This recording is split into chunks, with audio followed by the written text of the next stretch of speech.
क्या जायशा की एक चाल शरी और अरसलान की पूरी साजिश को मिट्टी में मिला देगी? और क्या सुफियान अपने ही भाई और मां के खिलाफ खड़े होकर वह सच सामने लाएगा जिससे पूरे खानदान में तूफान आ जाएगा? ड्रामा अब ऐसे मोड़ पर पहुंच चुका है जहां हर किरदार अपनी सबसे खतरनाक चाल चलने वाला है।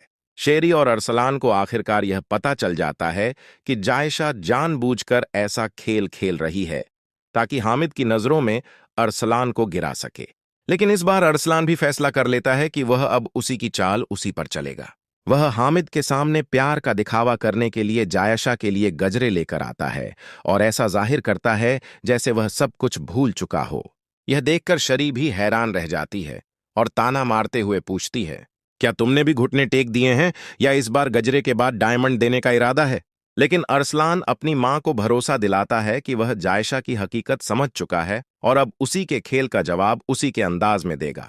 इसके बाद शरी और अरसलान हामिद के सामने ऐसा नाटक शुरू करते हैं कि जैसे उन्होंने जायशा को पूरे दिल से अपना लिया हो।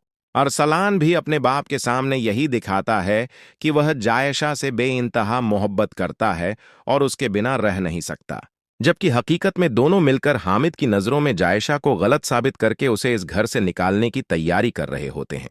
लेकिन तभी उनकी राह का सबसे बड़ा कांटा बनकर सामने आता है सुफियान। अरसलान के कमरे से डरी हुई निकलती जायशा जब सुफियान से टकराती है तो वह सच्चाई जानने की जिद करता है।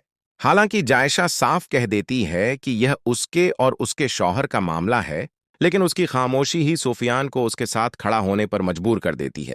अब शरी को डर सताने लगता है कि कहीं सुफियान जायशा का सबसे बड़ा सहारा न बन जाए। इसी वजह से वह जायशा को धमकी देती है कि अगर उसने सुफियान से किसी भी तरह का रिश्ता रखा तो उसका अंजाम बहुत बुरा होगा। लेकिन जायशा चाहती भी यही है कि सुफियान उसका साथ दे और शरीफ अरसलान की साजिशों का पर्दाफाश करे। आने वाले एपिसोड्स में सुफियान अपने ही भाई और मां के खिलाफ खड़ा होगा और हामिद के सामने उनके असली चेहरे से पर्दा उठाएगा। वहीं अरसलान का जायशा को अपने कदमों में झुकाने का सपना भी अधूरा रह जाएगा।